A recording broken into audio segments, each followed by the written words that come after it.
अंगना बटोरी सीता घुरवा लगावई, अरे घुरवा लगावई। अरे जामी गए चंदन के पेड़ रे ललनवा, अरे जामी गए चंदन के पेड़ रे ललनवा। अंगना बटोरी सीता घुरवा लगावई, अरे घुरवा लगावई। अरे जामी गए चंदन के पेड़ रे ललनवा, अरे जामी गए चंदन के पेड़ रे ललनवा। चंदन कटाई राम डोलिया बनवाए, चंदन कटाई राम डोलिया बनवाए। अरे चल सीता हमरे ही देश रे ललनवा, चंदन कटाई राम डोलिया बनवाए। अरे चल सीता हमरे ही देश रे ललनवा। कैसे के चली स्वामी तोहरे ही देसवा, अरे तोहरे ही देसवा। अरे पापा बिनु रहलौ न जाई रे ललनवा, अरे पापा बिनु रहलौ न जाई रे ललनवा। कैसे के चली स्वामी तोहरे ही देसवा, अरे तोहरे ही देसवा।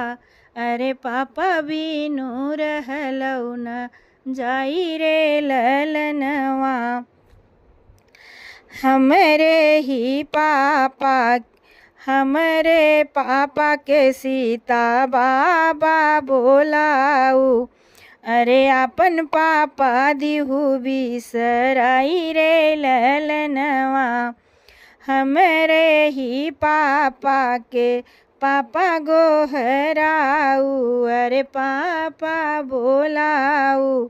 अरे अपन पापा दिहु बिसराई रे ललनवा, अरे अपन पापा दिहु बिसराई रे ललनवा। अंगना बटोरी सीता घुरवा लगावई, अरे घुरवा लगावई। अरे जामी गए चंदन के पेड़ रे ललनवा, अरे जामी गए चंदन के पेड़ रे ललनवा। चंदन कटाई राम डोलिया बनावई, अरे डोलिया बनवावई।